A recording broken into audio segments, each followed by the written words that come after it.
Christians, beware. There's a growing church of narcissism that is sweeping people through a wide gate that leads to destruction. No, I'm not talking about Kanye West, also known as Little Yeezus or whatever he goes by. I'm not talking about Justin Bieber. I'm not talking about, is that Marilyn Manson? I'm not talking about the rest of the white hooded monastery or anything like that. The church of narcissism we really need to be aware of is much more subtle than that. To begin with, who is the church of narcissism? Obviously, we're talking about ungodly people. Narcissistic personality disorder is a disorder that causes people to act out in very ungodly ways. And when I say narcissistic personality disorder, I'm actually going to use this as an umbrella to talk about many different. Ladybug just landed on me. All right, baby, it's time for you to go. Be free. When I say narcissistic personality disorder, I'm referring to that as an umbrella that covers a lot of personality disorders, which is characterized by grandiosity, lying, manipulating, cheating, stealing, hostility, anger, rage, violence, all that stuff, which are very ungodly characteristics. That is who these people are. And now, watch this. These people within the church have now come in and they take the message of grace, the grace and the love offered by Jesus Christ, and they have perverted that and twisted it into a license to continue to do the things that narcissistic personality disorder does. Lying, cheating, being angry, violent, hostile.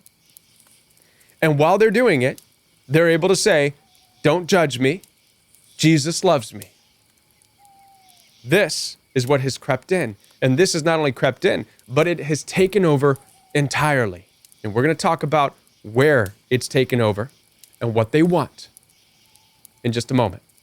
My first experience with this that really awakened me was a situation that I had in the past back in California. I was a worship leader at the time. I was also involved with counseling, and I got myself tangled up and wrapped up with a young lady who is the type of young lady to have a social media profile that says lover of Jesus and mother of little blessings, which at the time she was 17, not married yet, mother of little blessings. But I was told not to judge these types of things, and I didn't.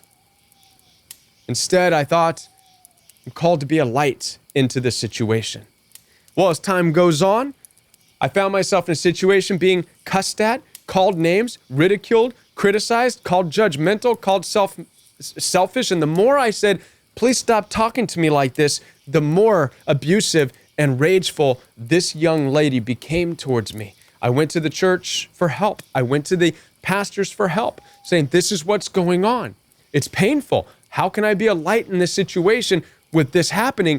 And the message I was getting back from the head pastors and from the church I belong to was, don't judge, Kevin. Look at what Jesus went through. He was beaten and chin hairs pulled and had nails in his hands and this and that, and he didn't judge. Right? But I realized that something was off. I realized, wait a minute. Narcissistic behavior, violence, hostility, rage, anger is not only tolerated, it's not only allowed, but it's protected. It's enabled.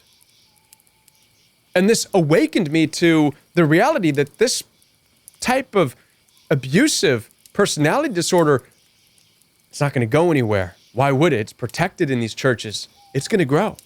It has grown. It's taken over. So now let's talk about where, meaning what types of church and what they want. Well, to begin with what they want, let's talk about that. What these personality disorders want is zero accountability. Narcissistic personality disorder, psychopaths, sociopaths, they want no accountability whatsoever. They want to live the life they want to live. They want to do the things they want to do. They want to have kids when they want to have kids. They want to cuss people out, be violent, be rageful. They want to do all that stuff, right? That's what narcissism is. They want to be grandiose. They want no accountability. They want to feel nothing. They want to feel no part of being wrong. Now, when you take this into consideration of what they want, now you can start to think of, well, where are they then? Well, they're going to congregate in places where there is no accountability. They want to congregate in places where the message is, come just as you are. Come just as you are, right? Which, by the way, was not a message of Jesus. Jesus never said, come just as you are. Never. Never. As a matter of fact, what did Jesus say to the rich young ruler? Anybody? Anybody? Jesus said, go, get rid of all your possessions. Give up your possessions. Give up your wants and your desires. That's what possessions is. It's not just money. Give it all up. Give everything that you have, everything you hold on to, go give it up. Then follow me. And the rich young ruler couldn't do it. We don't have this in the particular church we're about to talk about. What do we have? Come just as you are. Don't give anything up. Bring it into us. Bring it into this church. This is where you're going to find the church of narcissism that has grown. This is why in a lot of these churches, you have all kinds of evil that transpires. Everything that ranges from abuse to affairs, all within the realm and the walls of the non-denominational church. It's the perfect hiding spot.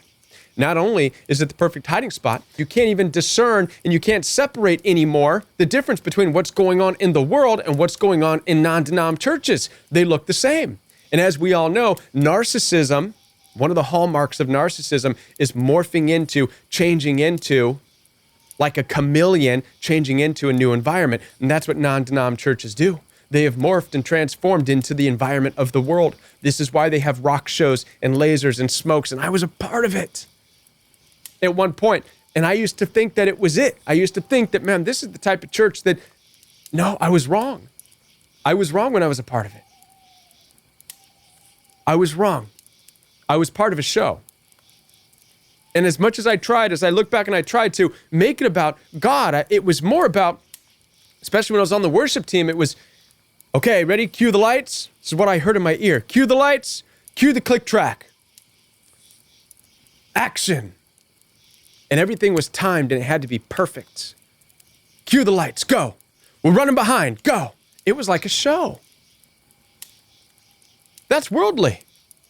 What scriptures in the Bible talk about cue the lights, cue the smoke? That's the result of a church transforming and morphing and becoming more like the world. That's nothing that Jesus ever did. Jesus had no part in that. The true discipleship and the disciples in Jesus, they were against and opposed to the world, not becoming more like it. So the church that is non-denominational became the perfect hiding place for narcissistic personality disorder, to not only creep in, but to take over, to gain in popularity, to find protection, and to pervert the Bible. So what do we do about it? What do you do about it? First of all, check your church.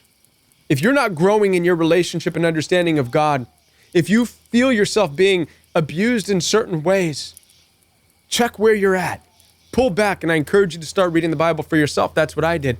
And the mind is blown by what you'll find in the Bible when you read it on your own.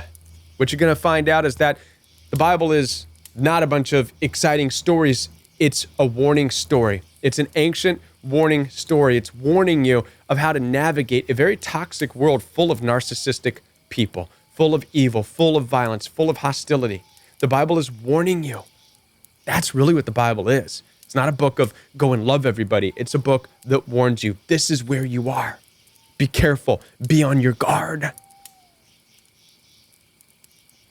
Unfortunately, the non-denom church had twisted that into go out and love the evil. You'll change it. Nowhere in the Bible does it say that. You cannot love and change evil because of your love. It doesn't work that way. Listen, and as a result of that, I started Royal We Fellowship, by the way. Royal We Fellowship is every Saturday morning at 9 o'clock a.m. Central Standard Time. Right now, we are in the book of Exodus, and we are applying our understanding of the toxicity of this world into reading the Bible. And it's just awakening people like never before. I would encourage you to join every Saturday morning at 9 o'clock a.m. Central Time. The link is in the description box down below this video. And In addition to that, I want to be a part of your healing journey. Those of you who are struggling through a toxic relationship right now, you can contact me, FaceTime, WhatsApp, video calls. It's all available for you. It's down in the description box, so head on down there, and I'll be back with more videos for you right here on The Royal We.